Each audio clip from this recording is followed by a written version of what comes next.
Hepinize merhabalar arkadaşlar. Bugün sizlerle beraber PKX'ye gelen yeni güncellemeyi inceleyeceğiz. Hazırsanız başlayalım. Buralarda zaten var. Ağaçların rengi değişmiş. Şöyle yeşildi. Hediye çıktı. Daha sonra ağaçlar çoğunlukla kırmızı olmuş zaten. Yeni pek bir şey yok sanırım dünyada. Böyle şeyler falan gelmiş. Yeni mobilyalar. Arkadaşlar daha sonra burada Yabigong gelmiş ve ağaç yine kırmızı olmuş. Bunlar normalde yeşildi. Bir robota bakalım. Robota bazen yeni oyunlar falan geliyor. Çünkü de sanırım gelmedi de bilmiyorum. Ay bakayım.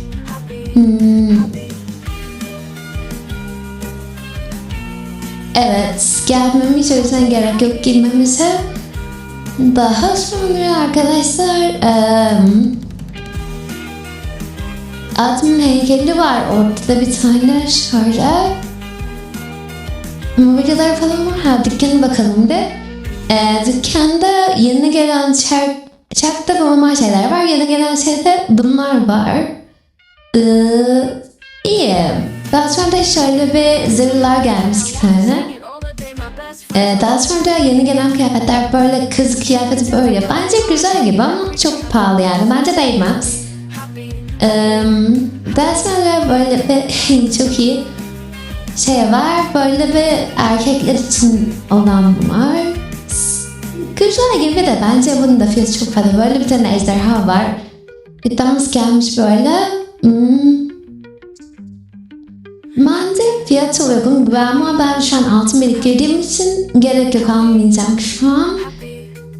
Daha sonra aynısı zaten. Ha, şu basketbol kıyafetine bakayım. Burada pek bir şey yine bence çok pahalı. Mobilyalar var. Şu kanat gelmişti.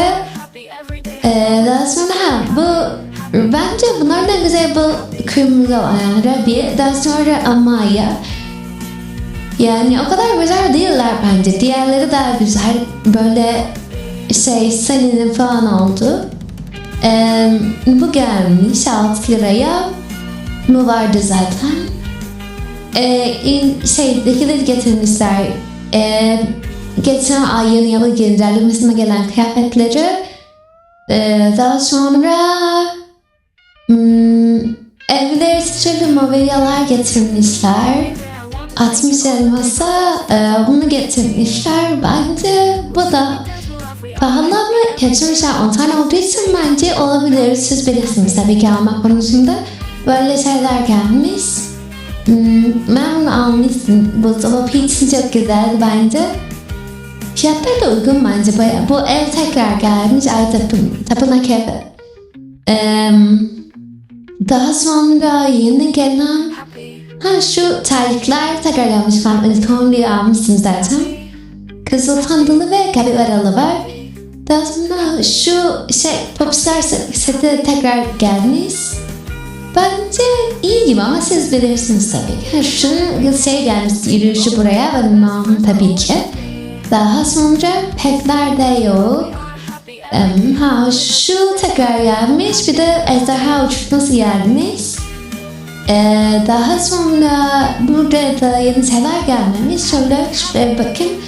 Petlere bakacağız. Petlerde de bence 6 liraya değmez tabii ki. Vadik çıkanda alevli at, 6 alevli at, garça. Böyle petler var arkadaşlar. Daha sonra böyle dünya bu şekilde. Şu yeni gelen etkinlik bileti var. Ben da dans falan var arkadaşlar. Daha sonra Nim'de bir bakalım ne diyor. Kardeşim admini buralarda gördün mü? Onu birkaç gündür görmüyorum. Nerede acaba? Sky'a da bakalım.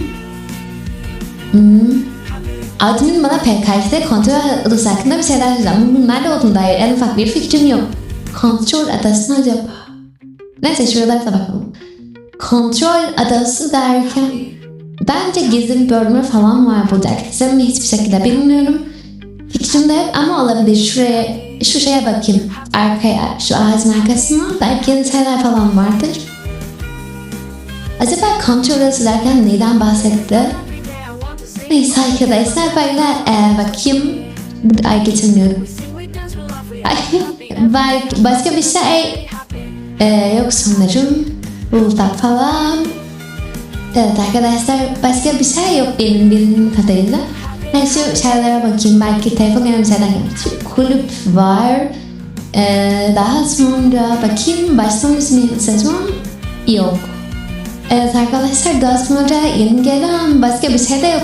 Speaker'larıma bakayım. Ay bunu alayım. Daha sonra arkadaşlar bu şekildeydi. Umarım beğenmişsinizdir videoyu. Abone olmayı ve like atmayı unutmayın. Görüşürüz. We sing, we dance, we laugh, we are happy every day. Have fun with us, let's say happy, happy, happy, happy.